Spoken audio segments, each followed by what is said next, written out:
Welcome to another Grief Talk Coffee Chat episode. I'm your host, Vonne.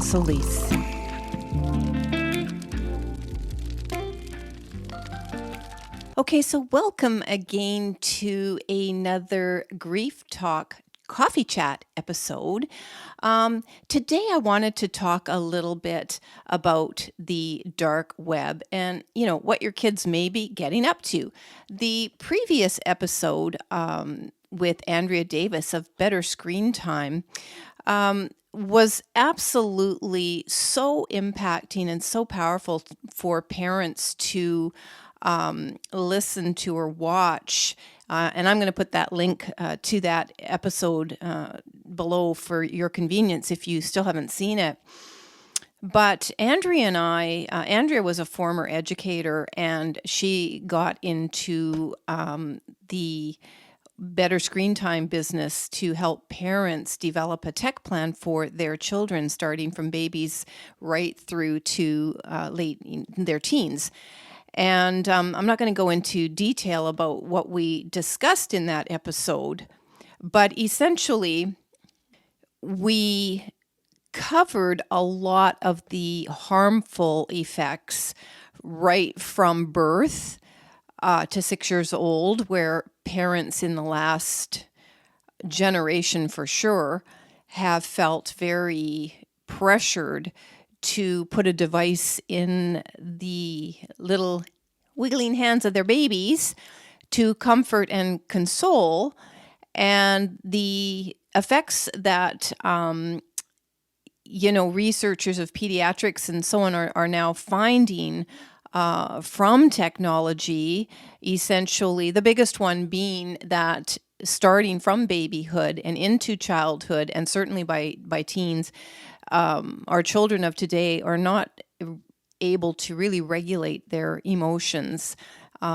So it's, and by regulate, I mean understand how to emotionally decompress, get themselves out of a fearful situation or anything that feels threatening to them, understanding emotionally and even mentally that, through the comfort of mom, dad, or another parent, guardian, that, okay, that was really scary, but I got myself out of it, or this didn't actually happen to me, or I can figure things out, or, whatever that situation is. With the technology, apps, platforms, and whatever else is going on out there in the dark web, that our kids do find the back door into it, even when as parents we think that they don't. The effects and the impact of that can be, if not at best damaging, actually life-threatening or life-ending. And there is, I should say, a lot of evidence of, coercion, sexploitation, cyberbullying, hate, and pacts for suicide, other things going on the internet. And that's not even the dark web. So one of the reasons I'm doing this show post my interview with Andrea is because we did not have time, and nor was it the episode to explain my personal experience. But I wanted to let people know that nobody is immune from being impacted and affected, sometimes and often actually with tragic outcomes. No one is immune to their child at any age, really, succumbing to the dark, or I should say the negative, horrifying, shocking, goings on of the dark web. How the kids get into the back door of the internet, I don't know. I have seen newspaper journalists go on a mission to understand a suicide pact in a Scandinavian country, 3 years ago, which led to the death of a number of young teenage girls, 13, 14 years old. It happens in the States, it happens in Canada, it happens in the UK, it happens in Europe, it happens all over the world. And I've got some stats here that, I'm going to put up for folks able to view this. But essentially, when we're looking at, in the States, suicide being the third leading cause of death for youth to age 24, that's going to be, I'm assuming, include children, teenage, and youth up to age 24. And it is still a leading cause of death around the world. We have a problem. And depending on what country you're in, there is for every one suicide, 20 to 27 others are attempting it. So just sticking to the US, and that suicide is the 12th leading cause of death, and there is a suicide every 11 and a half minutes, and there is an attempt every 27 and a half seconds. This is just in the United States.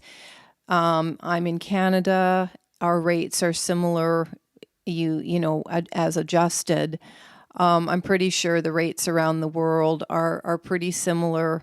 I know in the WHO, the World Health Organization stats, they have that suicide is the fourth leading cause of death worldwide between 15 and 19-year-olds. So, I mean, when we're looking at these statistics and looking at the fact that suicide is an epidemic in most countries around the world, what we're really not understanding is number one, as I said, how young people are getting into the back door, into the dark web, and what it is about our cultures, our sociology, that there is, even to this, even now, coercion to entice people to and cheer people on to end their lives, and not only just end their lives, but videotape it. Like, we'll tape it, video it. So, while I don't mean this to be a horrible podcast episode, I do just want to speak to these facts as a bereaved mom of a 22-year-old daughter who died by suicide in 2005 and who had accessed the dark web. And what's really important for us parents to talk about, I've also got an episode I'll be airing shortly on bullying and suicide with a friend of mine who is in the alopecia world. And so she sort of comes from the bullying side of it. I come from the suicide side of it. And we talk about, what can we do as parents, as a society, culturally. And that's a pretty enlightening, robust conversation, I guess I should say. But as a parent, all I can do is go back, and I have spent a number of years going back, and I don't obsess about my actions any longer, but I did for a number of years, about going back and really not understanding what my daughter Janaea was into at the time. So if you go back to 2005, we are talking, and prior to that, so 2004, possibly even 2003. So we're coming up 20 years now, 18, 20 years. So we didn't have Facebook. We didn't have apps such as Instagram, WeChat, Snapchat, all of these, like Twitter, Facebook, YouTube. We didn't have any of these things. What they did have was chat, where you'd go on and you'd type a message, and whoever you were chatting with would type a message back. And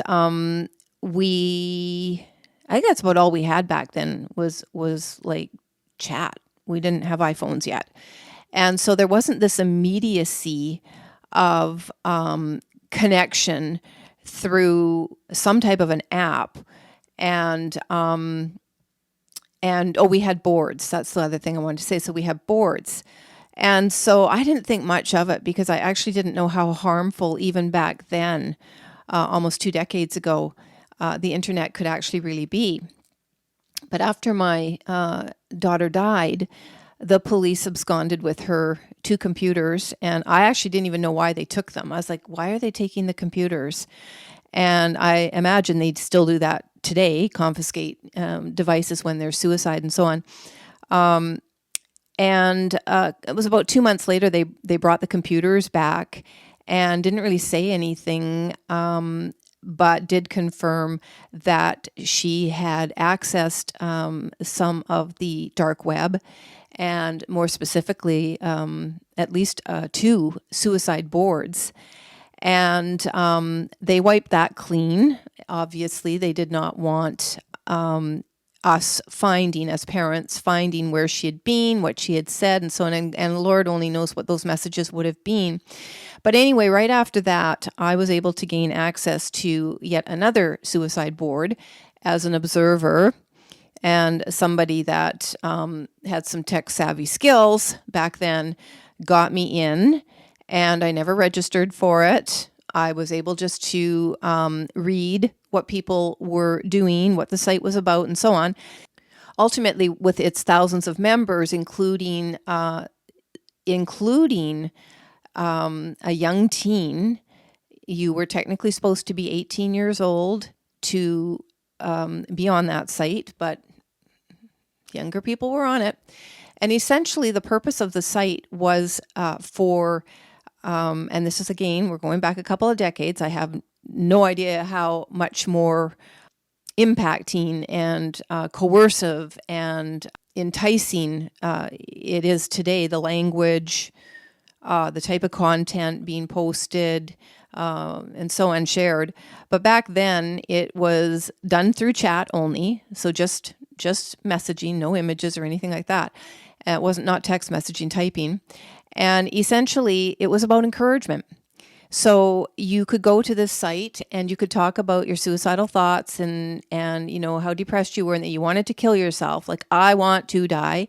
And I think that's good that people talk about when they're having mental health issues, and who of us doesn't have that, like suffer with some depression, sometimes anxiety, worry, concerns, and we don't want to be here. I mean, this is a normal human condition to struggle against the existence.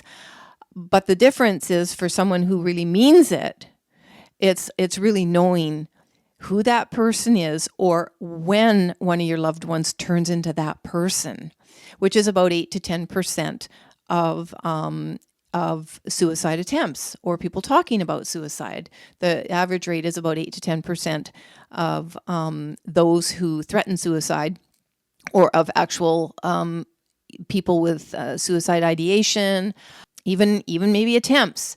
8 to 10% actually do die.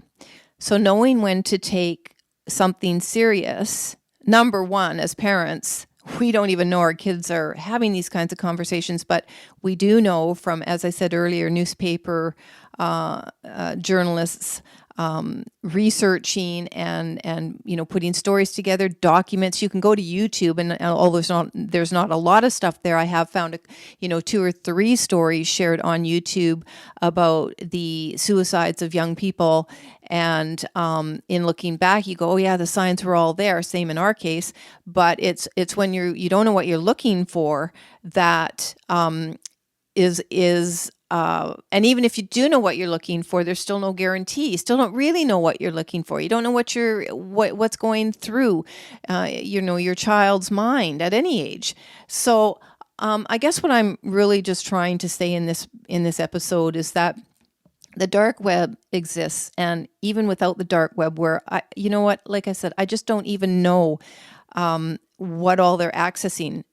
20 years ago, they were, you want to die and you want this method, you're told exactly how to do it. I'm not going to go into detail, but there's somebody there who will tell you exactly what you need to basically end your life in a specific way that you are thinking about it, there will be somebody telling you exactly how to do it, if not, and probably encouraging you. When I was watching all of this, and as a newly bereaved mother and obsessed with like a lot of things that were dark at the time, this being one of them, I was also looking to see traces of my daughter possibly being there.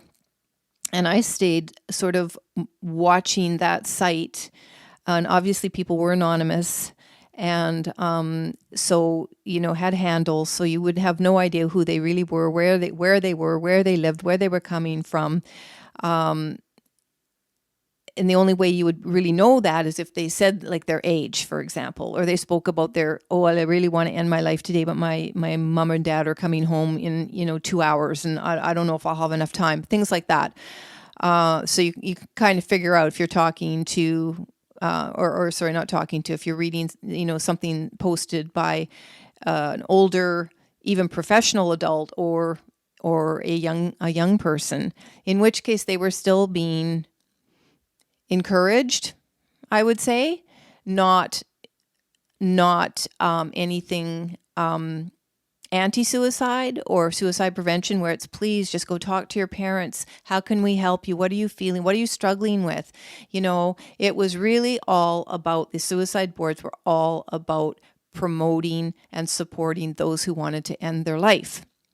So knowing this for as long as I have, since 2005, that these boards exist, and having the type of harmful content be exposed through media and parents' stories in modern day, today, we understand and we know, and everybody understands, that the web can be a really dangerous place.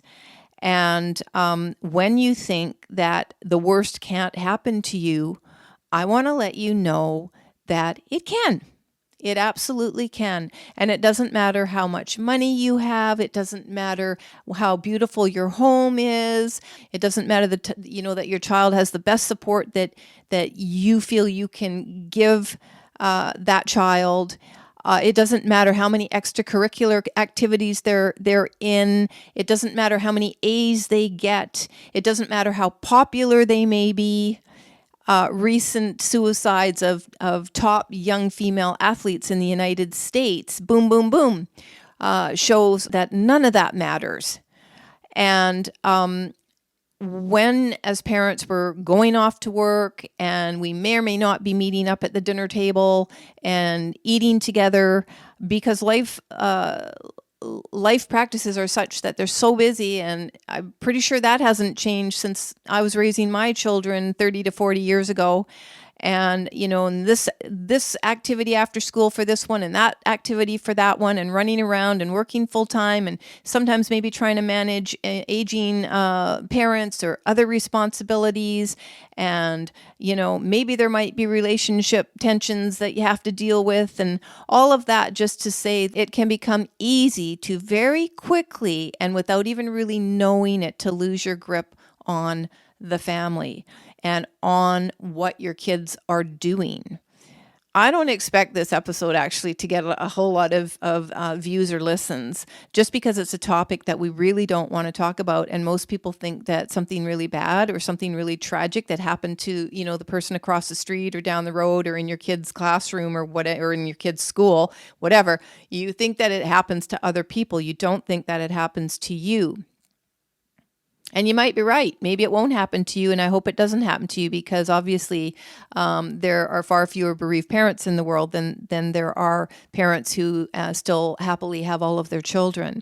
But the rules are the same for everybody. Not knowing really how your child is feeling, not knowing what they're struggling with, not knowing what they're accessing on the web.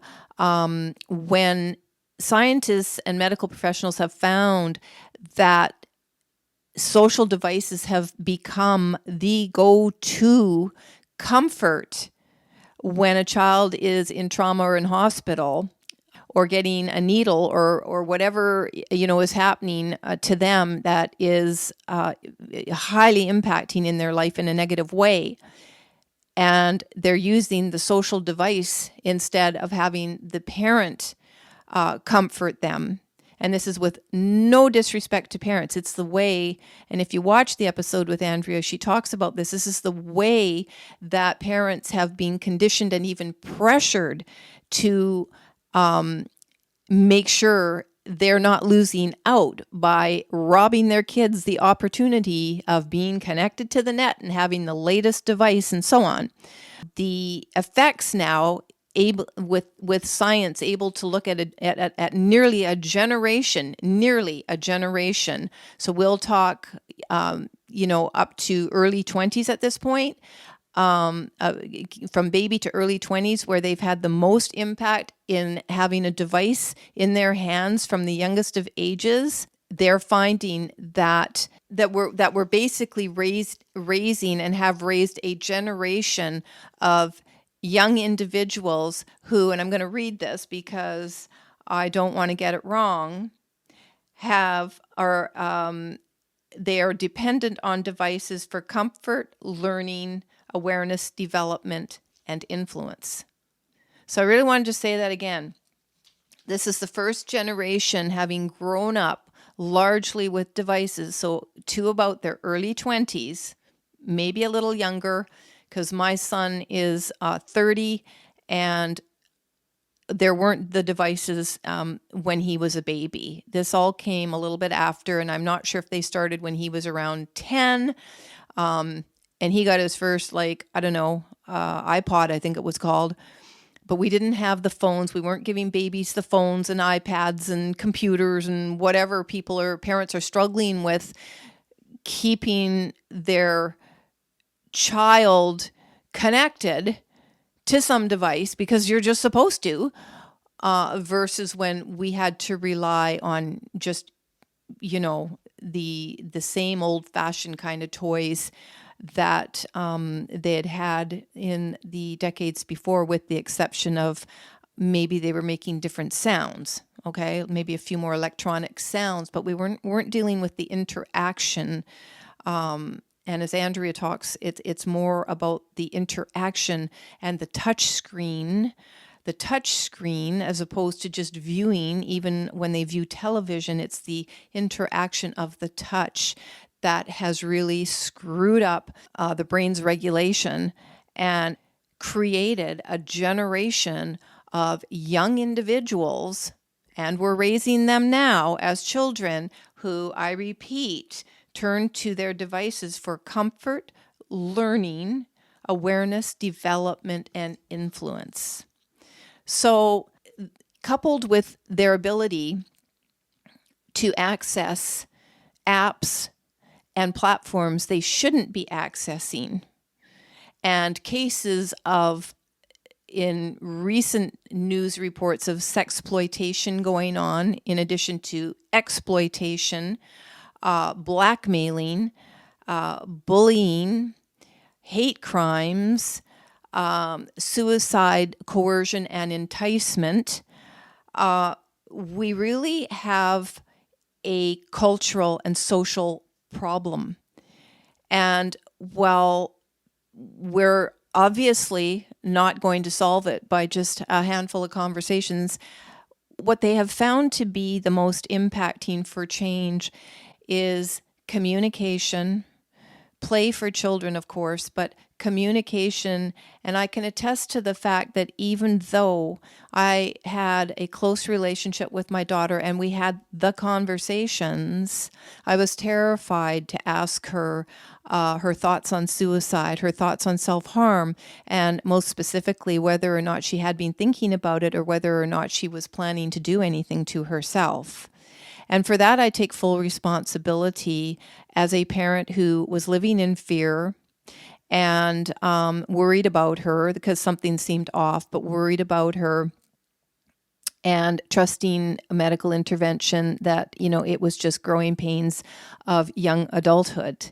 And I'm not blaming doctors, and I'm not blaming myself anymore. I just wished I had the awareness and the acceptance that my child, there was so much more to her than I wanted to believe there could be.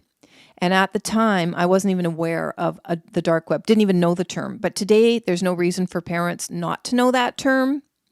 And so this is just actually, in addition to any other voices that are out there talking about this and from parents who have more recently lost their child or teen to some kind of interaction they've had in the dark web or in the dark forces on the regular internet.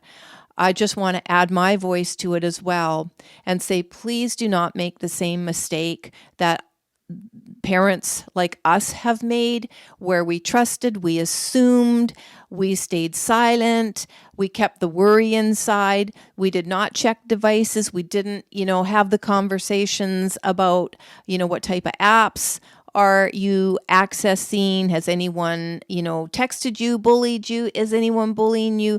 There's a whole bunch of factors there, but really, most importantly, it's just about really, really being very, very engaged in your child's life, even when you think you're engaged enough. I can't tell you how many parents I have met that once they've learned I've lost a child, for whatever reason, we might be chatting, having just one of those one-off conversations or whatever, and they tell me how worried they are about their own child. And while I can't go back, just the same as no parent can go back who has lost their child to suicide, where probably I'm going to wager the majority, if not all of those deaths have been impacted, influenced in some way with use of a device and internet. I am saying for parents that are worried, and even if you're not worried, you do have an opportunity to really understand and get involved in what your child is really up to, and have them talk to you about what they think these influences are doing to them. I really don't have like the answers per se. I just have the voice to tell you that when you can't go back and you wished you could have said all of these things, or you wished you could have done more, ask yourself now, today, if you have any amount of worry, what it is you're worried about, what it is you're too afraid to talk to your child about, and make yourself go do it. Really, you could save their life. Anyway, thanks for watching. Thanks for listening. Be aware, stay safe, keep your kids safe. And I will put that link to the episode on better screen time for tech family plans. If you happen to be listening or watching this and have younger children, it's never too late to start getting involved with managing the tech differently and reconnecting and looking at your own family structure just to see where there might be any gaps you're missing in communication, support, listening, and, having a grown-up conversation. That's the other thing I found is I didn't credit my daughter enough with knowing everything she really did know. And a lot of this I found out after she passed. And almost all parents, when they've lost their child, they find the same thing. So our kids are very astute, and I believe that they want these conversations. And even if they don't want it with you as mom or dad, then I don't know, maybe finding a buddy for them. We need to get these supports in place to help each other better in our tough times. I'm not trying to exclude any groups at risk of suicide at older ages. I'm really just sort of focusing on the child, teen, youth ages here. But we all need to comfort and to be aware of each other and to help each other feel heard, respected, valued, and cared about. So, well, that's a conversation that politicians in every country need to listen to, and why suicide frameworks really are taking so long to finalize, and how we support each other in our mental health struggles still seems to be a really big problem. To catch it early is like a gift. So, thanks again for watching, listening, and I look forward to seeing you in the next episode.